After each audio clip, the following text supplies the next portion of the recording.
Greetings once again. This is video 8 in the Rediscovering Peace series. And in video 8 and 9 are going to be directly linked to video 7, meaning that video 7 provides the framework for both video 8 and video 9. So this video could stand alone, but if you really want to understand more deeply what I'm talking about here, and in the videos that follow, you're going to have to watch video 7. In fact, video 4 and 7 together form like the hub of the entire presentation. So if you haven't watched video 7, go back and watch it, and then we'll understand this one more deeply. Now that you have watched video 7, video 8 will cover pages 28 and 29 in the workbook. Alright, the workbook looks like this. It's directly downloadable. It's embedded in my website, so you don't have to go to any other internet platform to download it. Website address is in the description box. You can just go to the website, click on the writings page, you'll see this icon, and you can either read it there on your computer, or you can download it in PDF form and print it out and have it yourself. But we're dealing with pages 28 and 29 of the workbook in this video. Okay? And essentially what we're doing here is we're going to go in depth into making sure you understand what I mean by the virtues and the sins that I talked about in the last video. Okay? You really, what happens is, we construct a society that is primarily fear and or ego-based, and you don't have to watch the nightly news to figure that out. You can just walk through any local mall and figure out that we have constructed a society based primarily not on our higher callings, but on our more primitive survival-based brain functions, okay? Our ego, our fear-based functions, yeah? And so it makes sense that when we're defining virtue in traditional senses, that we limit those virtues and we don't actually define them properly. And so in order to understand, in order to actualize this, your true self, your soul self, your heart center, your real you, your caring you, in order to actualize this, it's helpful, I believe, and will be helpful for you to understand what those virtues actually mean. Because when you know what they actually mean, you'll know how they actually look, and you'll know how to actually employ them and enliven them. Right? As a brief example, the orange archetype is generosity, juxtaposed with the temptation to selfishness. Okay, that's this orange dance that we talked about in the last video. And we've been taught that it's good to give, right? Christmas is a great example. It's great to give gifts at Christmas, and it is great to give gifts at Christmas. That alliteration is kind of tough to say. Give gifts at Christmas.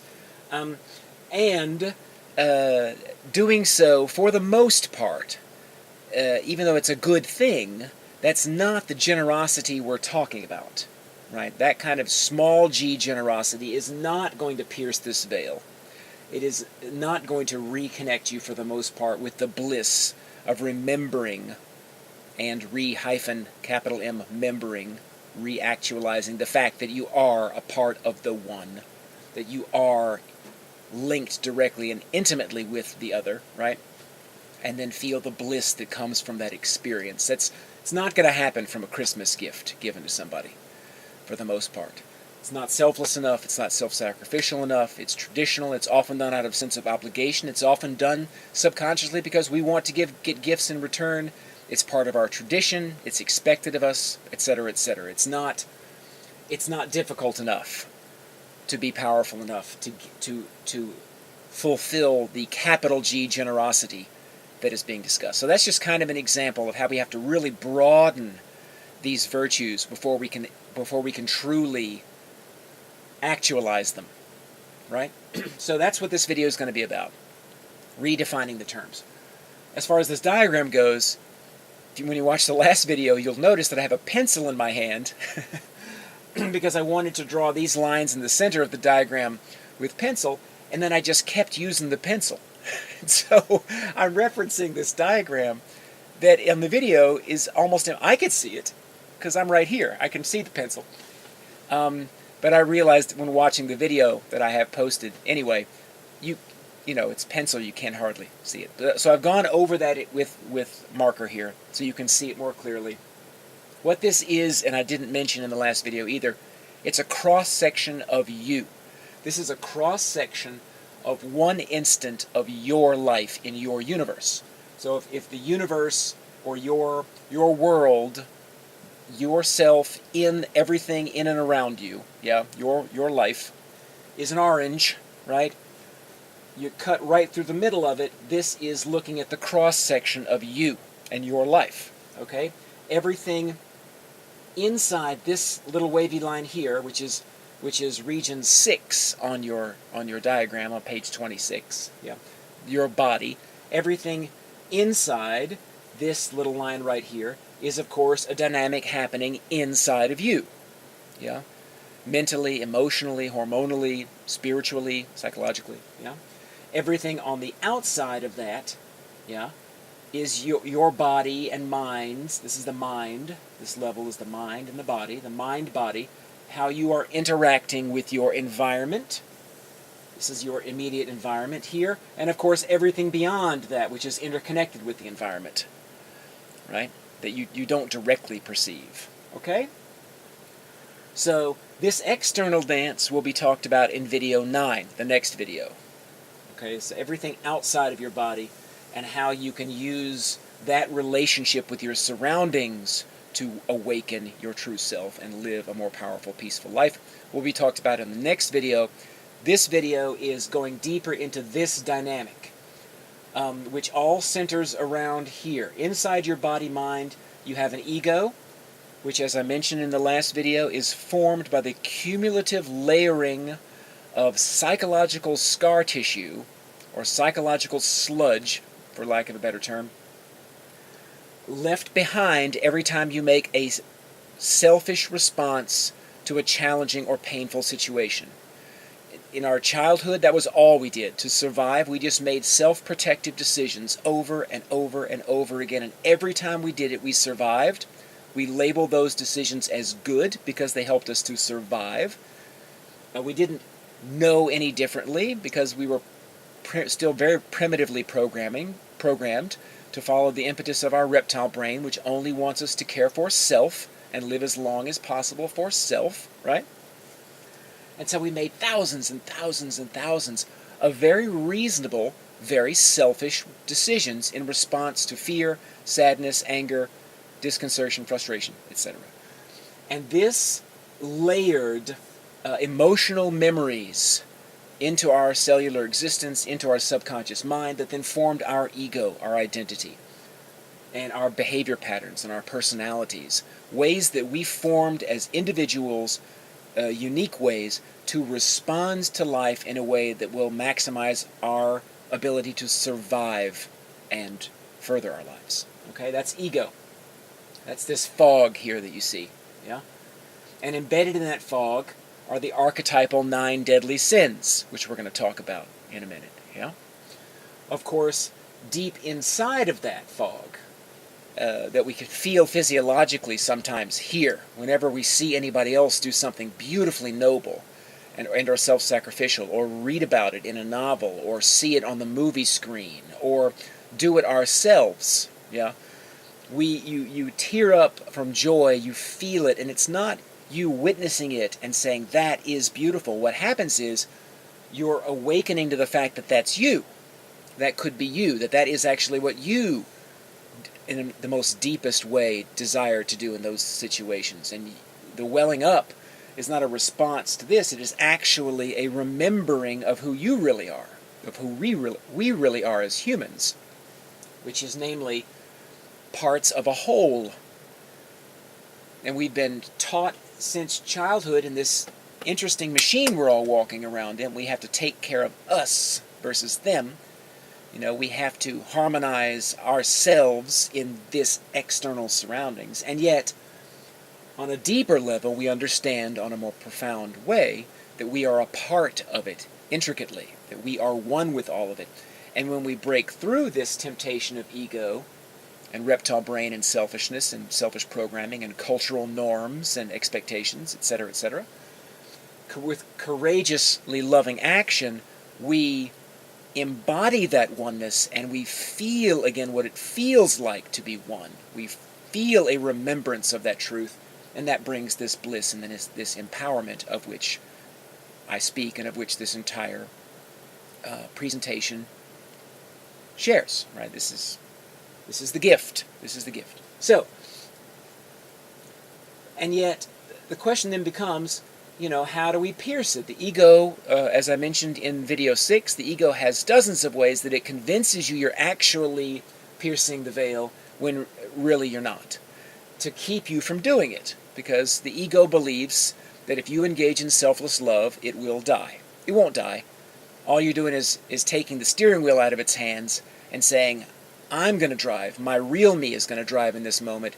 Ego, you sit in the back seat and enjoy the ride. It's just for a moment, not forever. Just give me this moment with this homeless person to do something kind, as opposed to shun them or ridicule them or ignore them or walk past, right? Or get upset if I offer them food and they demand money, right? Just give me one moment to be really kind, humbly kind, right? And then maybe you can have the wheel later. But the ego doesn't get that. The ego thinks it's going to die. So it doesn't want you to do this and re-enliven this, and so it has defined the terms in false ways. So this video, we're going to redefine the terms, and I'm going to explain a little bit more about this internal dynamic, and then in the next video we'll move along.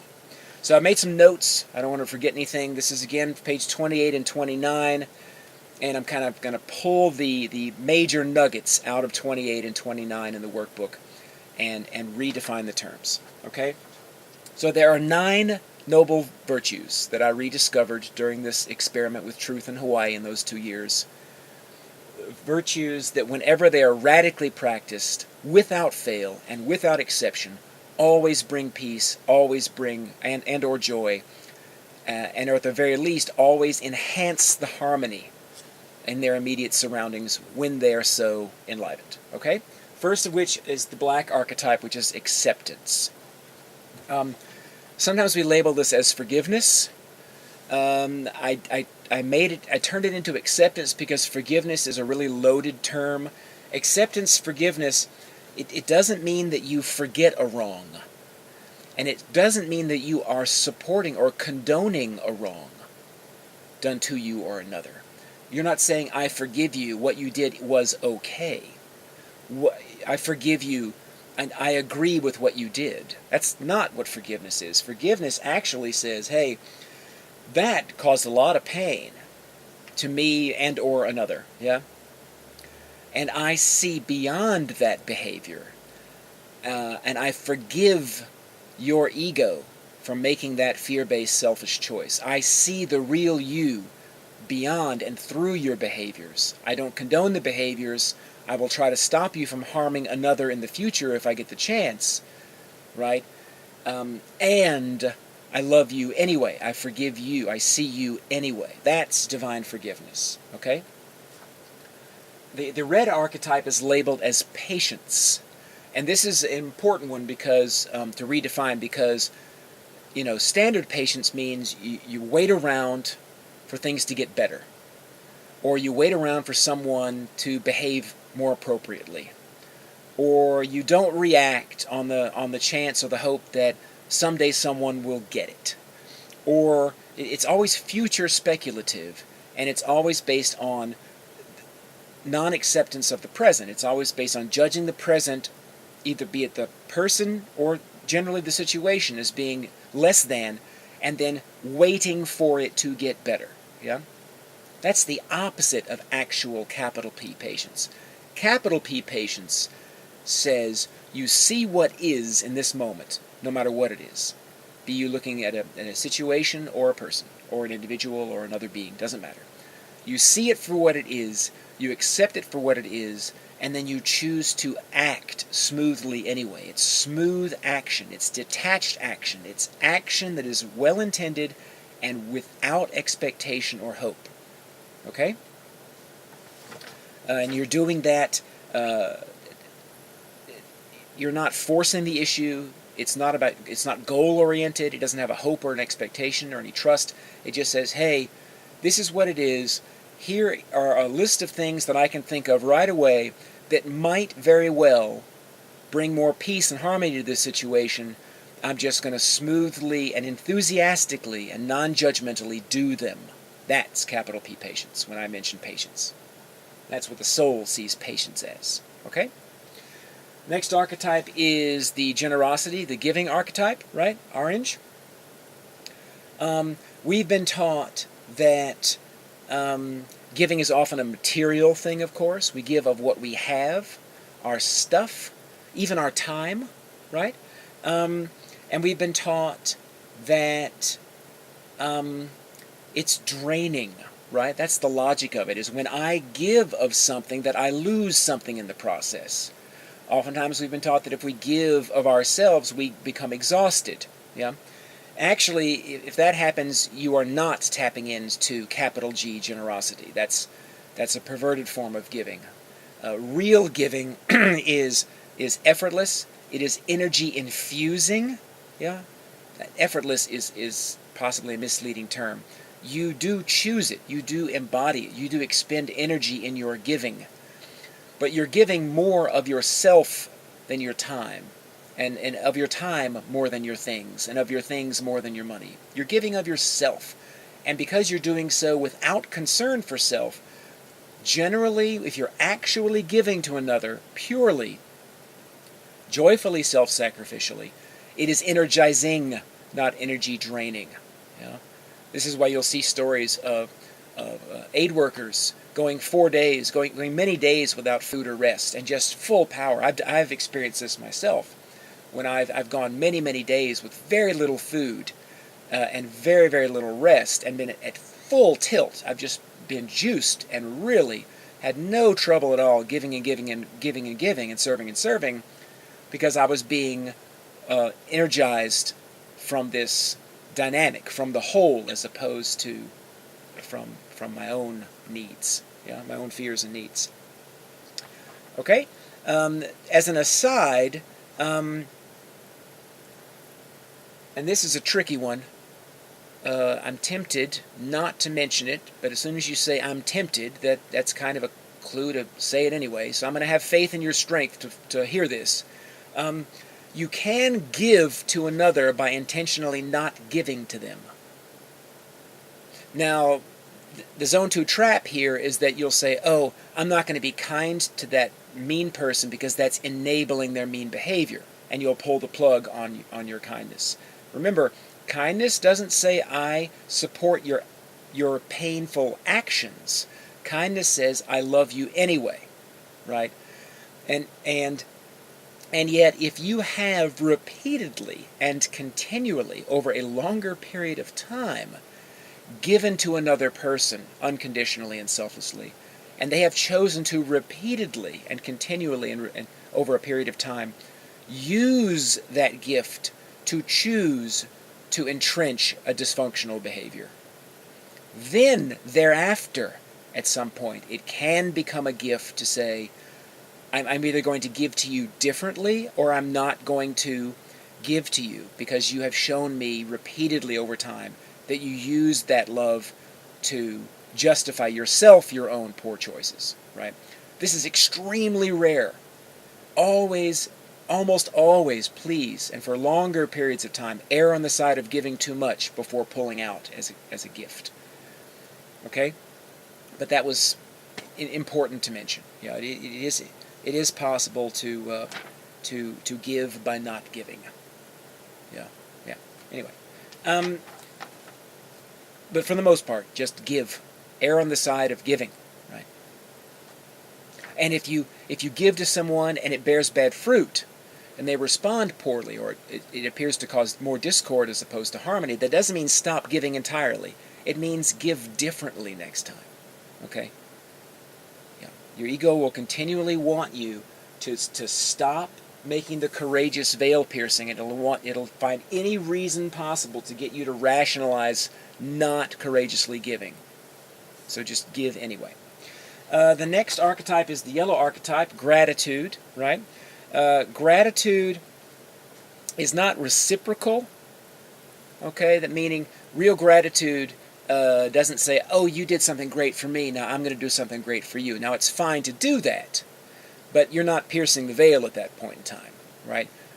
Gratitude is doing things independently of external circumstance and happenstance, and it's not really a verbal thing, right? Gratitude is not saying the words thank you, right? Gratitude is more often than not a silent, courageous, selfless action. Okay? Yep. As an aside, when you're praying, it is not capital E effective and actually even counterproductive for you to pray thanks for your blessings. Really what we need to be praying for, regardless of your views on God and whatever they happen to be. You know? Praying gratitude or meditating gratitude, even if you don't believe in God, if you meditate on gratitude, if you're grateful for what you have received or are receiving, that's a low frequency that's not going to bring you the benefit that you actually could be getting. Right? Real gratitude prays thanks for this life and for the opportunity to serve anyway. Right? Just so you know, just as a little aside there. All right, the next archetype is compassion, the green archetype. Compassion, as I've mentioned in the last video, it's not pity or sympathy. It wasn't the last video when I mentioned this. This was video 6, I believe I mentioned this. Pity or sympathy doesn't have anything to do with compassion, right? Pity and sympathy are judgments we make. Oh, that person is hurting. That person can't deal. There's a great pain happening to that person or that being, and I judge them as, or project maybe even, them not being able to handle it. I project that they must be suffering. I project that they will not use this to transcend that pain and do great good and know the peace that comes therefrom. Therefore, I pity them. I have sympathy for them. You know, compassion says, I have faith in their strength. I will do what little or what lot I can to ease their suffering if they wish, right? And bring them back to joy and peace. And I feel their pain because they are one with me and they are my brother or sister, right? I feel it intimately, and I therefore reach out courageously and do what little or lot I can to ease that suffering. Yeah, and I do not pity them. I do not have sympathy for what they're going through. I know full well that that moment can be the most powerful moment of their lives if they choose to treat it as such, right? And pierce the veil themselves. But that's compassion. It's feeling with, it's being actively kind without judging the other person, judging them or their suffering or their non-suffering, as it were. Honesty is the next one. It's the blue one. The blue archetype is honesty. The honesty is not just speaking truth. It's often, because if you are asked a question, right, honesty is, first of all, not always saying what's on your mind, right? You know, anything that comes out of your mouth, you know, capital H honesty is it's not only true to your best knowledge, it is also to your best forethought words or a word that will have the probability of bringing peace. If you are answering truthfully, and yet know that there is a likelihood that those truthful words will harm someone else or bring them discord or shame or embarrassment or sadness or anger, honesty, capital H, requires you to be silent. Right? If you're asked a direct question and the honest answer, if you cannot honestly answer on. You can always answer honestly without causing pain. Sometimes it requires courage and creativity.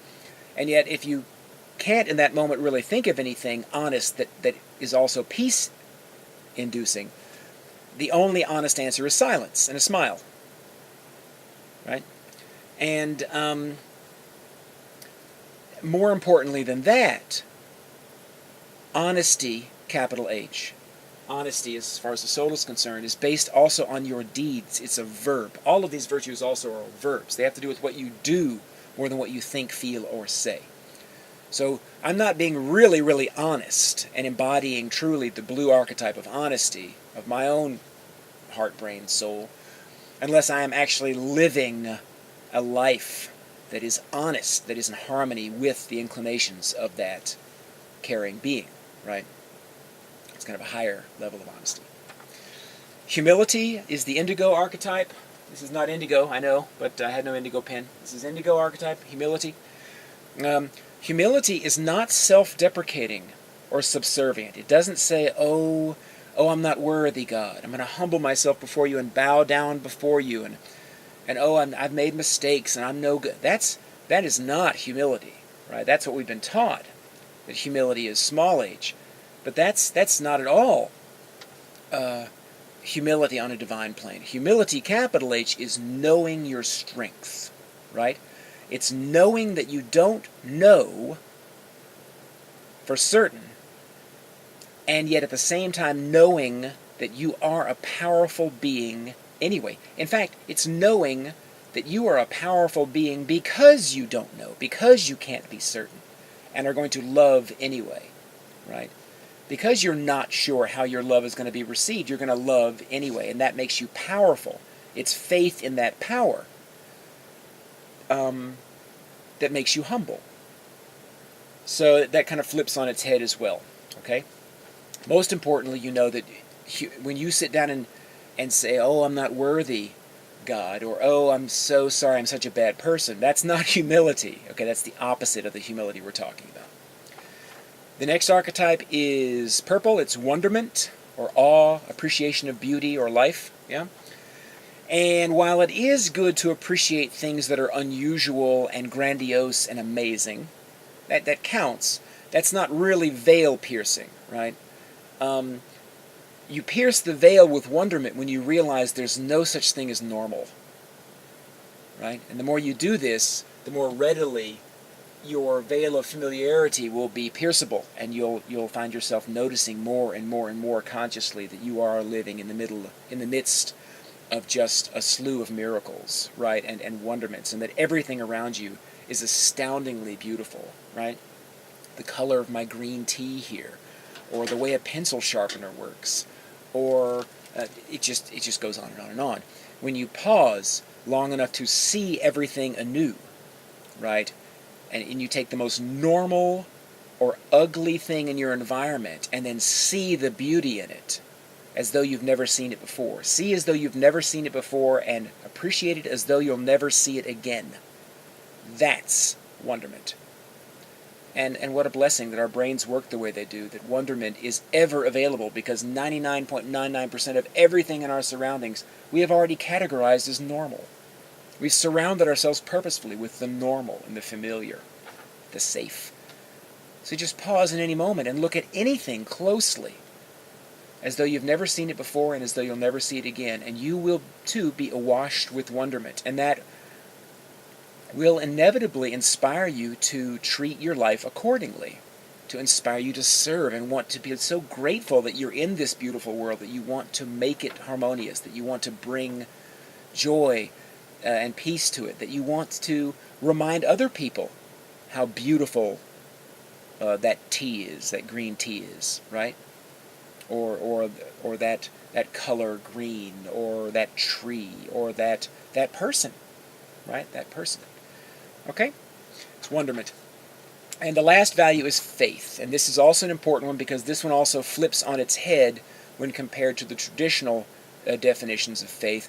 Faith is not certainty of spiritual belief, right? That's actually doubt. You actually have so much doubt in your own empowerment. You have so much doubt in your true self. You have so much doubt in the oneness around you, so much doubt in your ability to harmonize and be a potent force in that oneness, that you create a set of mental beliefs that is certain about a future-oriented happening. Faith, in the traditional sense, is tied to the future. Often, if you believe a certain way, you will be saved. If you meditate a certain way, you will attain inner peace.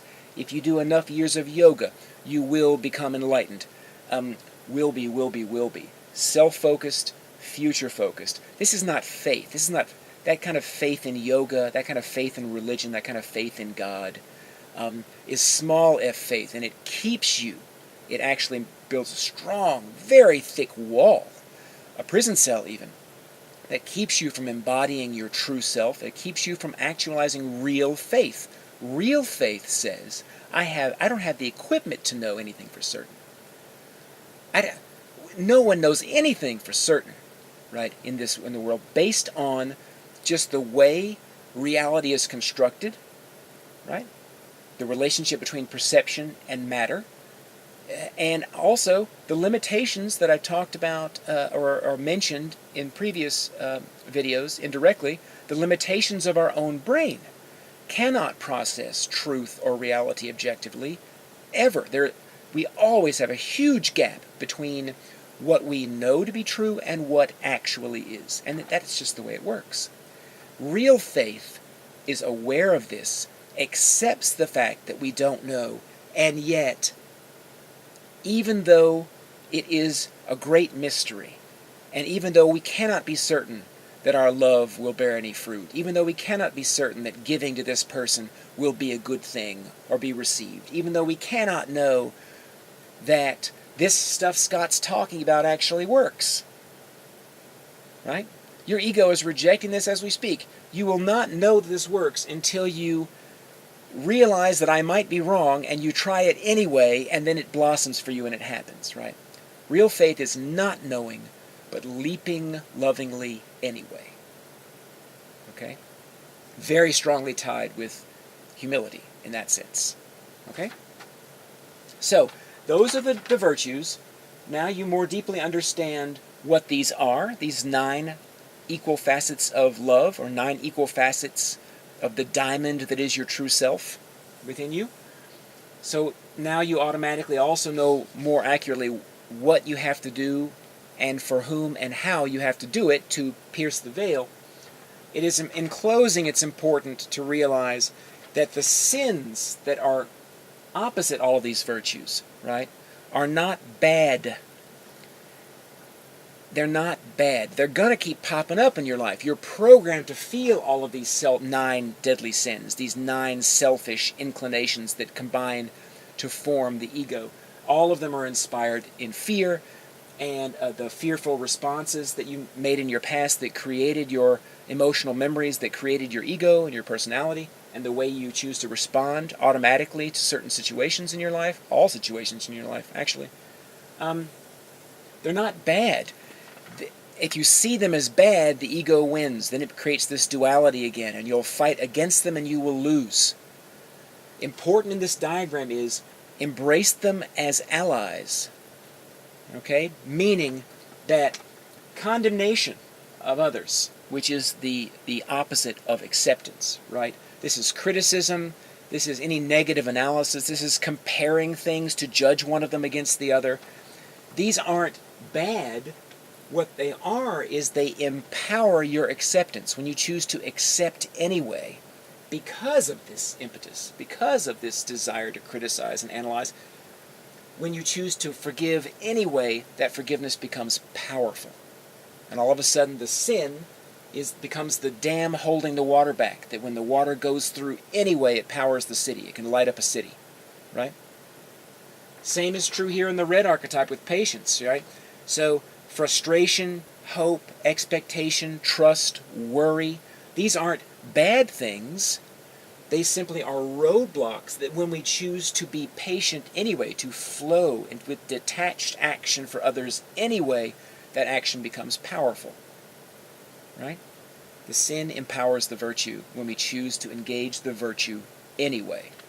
Same with the orange archetype, greed, accumulation, being prudent even, materially or financially.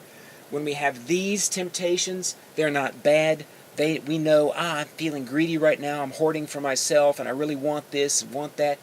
In those moments you're feeling the sin the most, you're missing the mark the most. In that moment, when you choose to give anyway, you're most powerful. Your giving is most powerful. All right? $2 left in your wallet, right? Paycheck's a ways out. That is, you're feeling most greedy in that moment, most self-focused, most selfish, quite reasonably, because you want to buy that sandwich for yourself. You buy a sandwich with that $2 for a homeless person anyway, and that gift is exponentially more powerful for the homeless person who can feel that sacrifice than if you were wealthy and it was easy for you to do so. Yeah? And it brings you an exponentially higher degree of oneness, peace, joy, bliss. Yeah? That's the way it works. As far as the yellow archetype goes, envy is the sin here that is opposite gratitude. These are when you complain, when you yearn for things, when you're jealous, when you feel indignation. Anytime you feel these, they're not bad. Recognize them for what they are and realize that you can be grateful anyway, and that gratitude will be powerful to the degree that you wish you weren't giving it, or that you don't believe you should. Yeah? Apathy is the sin that corresponds opposite to compassion, right? This is indifference, setting up healthy boundaries, right? Defending yourself against an enemy, or just being a passive witness. These are all very, very common problems for Zone 2 people who get very intellectual and then wall off themselves from real empathy and real feelings for others, real caring. When you catch yourself feeling these ways, these sins aren't bad. They make your kindness powerful when you choose to be kind anyway in those moments. Same with deception, which is the sin opposite honesty. That's persuading others that you're right, is a form of deception, actually, as opposed to honoring their truth. Manipulating others, explaining yourself to justify your actions is actually a form of dishonesty.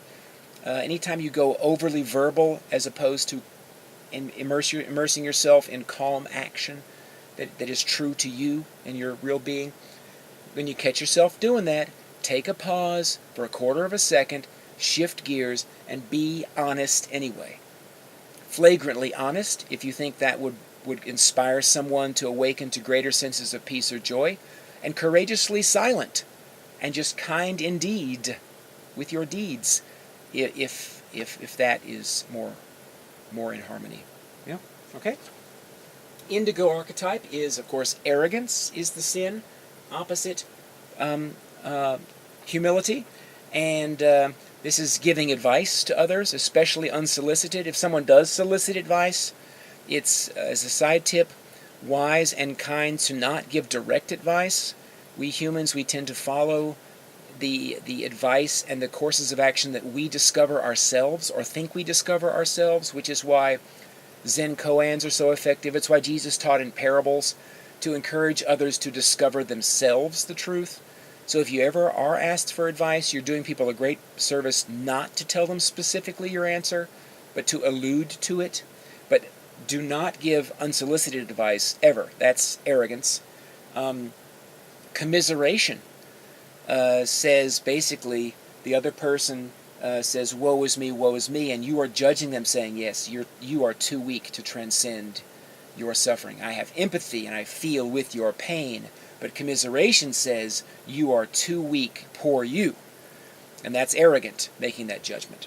And it's of course, also always, to at least a great degree, incorrect.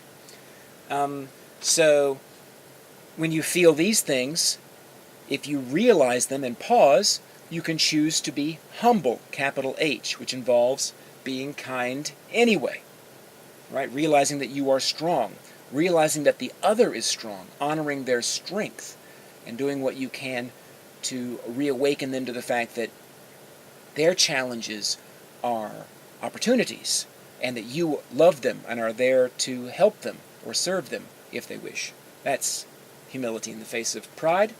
We have then familiarity, which is the purple-based sin, juxtaposed against wonderment. This is routine, normalcy, boredom, immersing yourself in things that are safe or comfortable, right? And this happens almost all the time, which is what I just referenced when talking about the value itself, the virtue itself previously. That means in any moment of your life, in a human body, you can pretty much pause and realize that you are seeing things around you as normal, and you can choose to stop. And then with wonderment, most importantly, once you remember the beauty, once you remember the miraculous all around you, let that inspire you to go forth and act accordingly. And finally, doubt. This is conditional love, succumbing to regulations, obeying the law regardless, without looking at is the law just or unjust, following religious dogma that often, almost always actually, religious dogma encourages humans to be far, far less than who we truly are. Religious dogma is pretty heavily created and embedded here in ego and from ego. And so anytime you catch yourself succumbing to this high level of doubt, right? Doubt in the power of your oneness, doubt in the power of yourself in that oneness, doubt in the power of love, doubt in your ability to transcend law and religious dogma and live at a much higher plane of existence than either one of them require or encourage, and you choose to have faith anyway, reach out in love anyway, those sins make you much more powerful in the moments you choose to transcend them. So that's the big thing to think about here. With virtue, we've redefined them so we know what they actually are, and with sin, we don't see the ego anymore as an enemy. The ego will continue to see our soul as an enemy because the ego is just ignorant. It doesn't even know what love is. It doesn't recognize it. It's not in its worldview. Yeah. But we see the ego now and the sins of the others and of ourselves as difficulties that empower our subsequent choices to love anyway. Love being one of these 9. These are 9 different facets of love. You can actualize any one of them. And if you do so purely and selflessly, despite great temptation not to, you enliven all 9. You enliven the whole. All right, that's good. I feel good about that. So just remember to be kind to yourself. Now you're set up to fail for this dynamic. Your brain is built not to do this, which is why it's so phenomenally powerful and feels so phenomenally great for yourself and for others all around you who witness it when you do it. Right? So just take it a moment at a time. And be as courageous as you can with it in any given moment, and just keep pushing that envelope. Keep peeling away that sludge. Keep piercing that veil. All right? And that having been said, peace and love to you all, and I'll see you in video 9 is next. Video 9. We'll talk about how we put this into motion in our lives. Okay, peace. And where's the button? Peace.